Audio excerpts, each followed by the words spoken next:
Hello நண்பர்களே, வணக்கம். நான் உங்கள் பிரியா. நம்ம இன்றைக்கி பார்க்க போகிற பதிவு என்ன அப்படின்னு பார்த்தீங்கன்னா, மணி பிளான்ட் எல்லார் வீட்லேயுமே இருக்கும். ஸோ அந்த மணி பிளான்ட்டை எந்த திசையில் நம்ம கரெக்டாக வச்சோம் அப்படின்னா நம்ம வீட்டில் செல்வ செழிப்பிற்கு குறைவில்லாமல் இருக்கும், வீட்டில் சந்தோஷமாக இருக்கலாம்.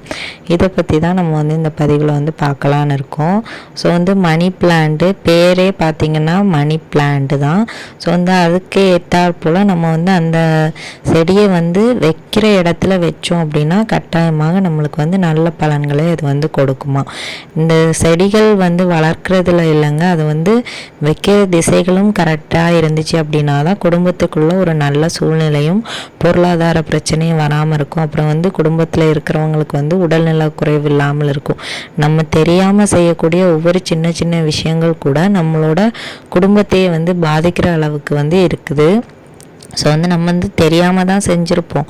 ஸோ இந்த மாதிரி பதிவுகள் பார்க்கும்போது தான் நம்மளுக்கே தெரியும். ஸோ நீங்களும் இந்த பதிவை பார்த்தீங்க அப்படின்னா வீடியோவை ஸ்கிப் பண்ணாமல் முழுசாக பாருங்கள். கட்டாயமாக உங்களுக்கு இது உபயோகமாக இருக்கும். ஸோ எல்லார் வீட்லேயும் இப்போ மணி பிளான்ட் வளர்த்துட்டு வராங்க. ஸோ இந்த மணி பிளான்ட் நம்ம எந்தெந்த இடத்துலலாம் வைக்கலாம் அப்படின்னு ஃபர்ஸ்ட்டு பார்க்கலாம். இதை படுக்கை அறையில் வைக்கக்கூடாது. அதே மாதிரி இதை வீட்டுக்கு உள்ளே வச்சு வளர்க்கலாம், ஒன்றும் பிரச்சனை கிடையாது. அதே மாதிரி காம்பவுண்டுக்கு வெளி பக்கத்தில் இதை வைக்கக்கூடாது. நிறைய பேர் கண் திருஷ்டி போகும் அந்த மாதிரி நினச்சிட்டு காம்பவுண்டுக்கு வெளியெல்லாம் வளர்த்துட்டு வருவாங்க. அதுக்கப்புறமா இந்த செடியை தரைப்பகுதியில் படர விடாமல் வளர்க்கணுமா. தரைப்பகுதியில் படர்ந்தது அப்படின்னா நம்ம வீட்டிற்கு இது எதிர்மறையான ஆற்றல்களை அதிகப்படியாக கொண்டு வருமா. வீட்டில் சண்டை சச்சரவுகள் அதிகமாக இருக்குமா. கணவன் மனைவிக்குள்ளே ஒற்றுமை இல்லாமல் போகிறதுக்கும் வாய்ப்புகள் இருக்காம். இது மற்ற மாதிரி இடங்களில் நம்ம படர விடலாம். இப்போ நீங்கள் மேலே மாடியில் எங்கேயாவது வச்சுருக்கீங்கன்னா ஒன்றும் பிரச்சனை இல்லை, தரைப்பகுதியில் மட்டும் படர விடாமல் பார்த்துக்கோங்க.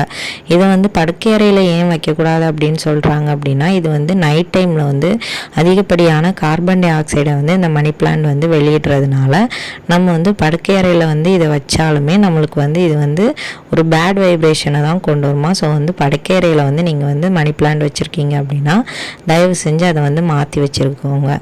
இது வெளியே பக்கத்தில் இந்த ஜன்னல் பால்கனி அந்த மாதிரி இடங்களில் நம்ம வைக்கலாம்.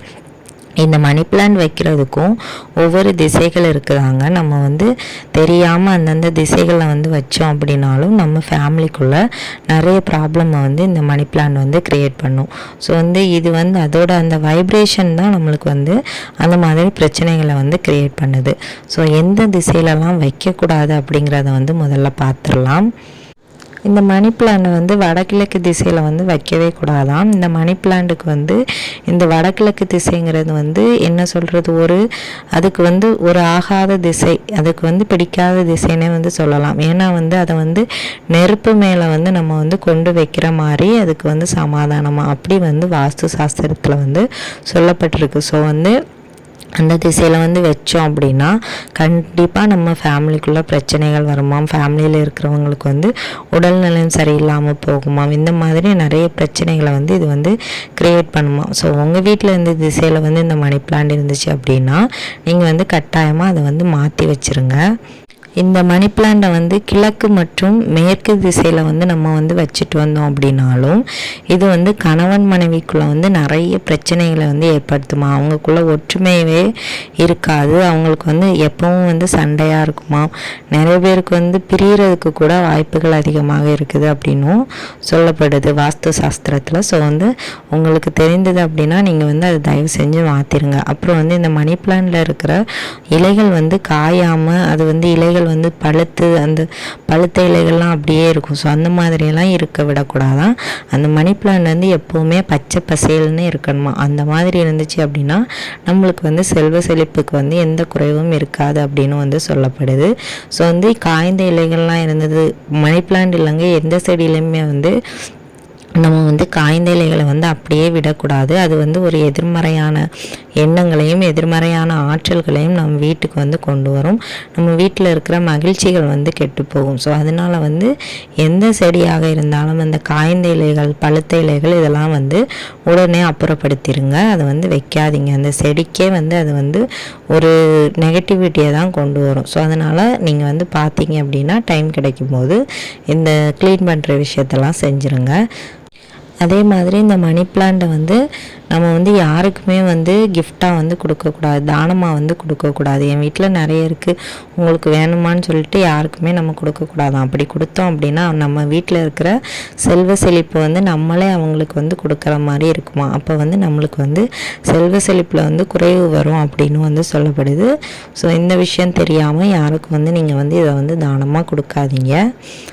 ஸோ இந்த மணி பிளான்ட்டை வந்து இருக்கிற இடம் வந்து அழுக்கு படியாமல் பார்த்துக்கணும். ரொம்ப சுத்தமான இடத்துல தான் இதை வந்து வளர்க்கணும். இந்த மணி பிளான்ட் வளர்க்குறதுக்கு வந்து சரியான திசை எதுன்னு பார்த்திங்கன்னா தென்கிழக்கு திசை. இந்த திசையில் வந்து நம்ம வந்து இந்த மணி பிளான்ட்டை வளர்த்துட்டு வந்தோம் அப்படின்னா கண்டிப்பாக நம்ம வீட்டில் வந்து ஒரு நேர்மறையான ஆற்றலை இது வந்து கொண்டு வரும். கணவன் மனைவிக்குள்ளே ஒற்றுமையும் இருக்கும். வீட்டில் வந்து செல்வ செழிப்பிற்கு வந்து எந்த விதமான குறைவுமே இருக்காது.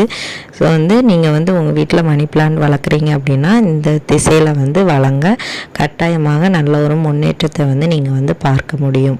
இந்த தென்கிழக்கு திசை வந்து விநாயகருக்கும் சுக்கிர பகவானுக்கும் வந்து உரிய திசை.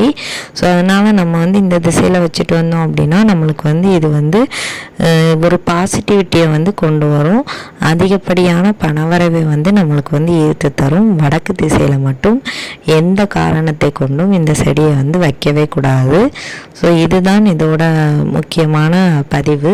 ஸோ வந்து இந்த பதிவு வந்து உங்களுக்கு உபயோகமாக இருக்கும்னு நினைக்கிறேன். உபயோகமாக இருந்துச்சு அப்படின்னா லைக் பண்ணி ஷேர் பண்ணுங்கள். மறக்காமல் நம்ம சேனலை சப்ஸ்கிரைப் பண்ணி வச்சுக்கோங்க. இந்த வீடியோவின் முழு பதிவை பார்த்ததற்கு மிக்க நன்றி.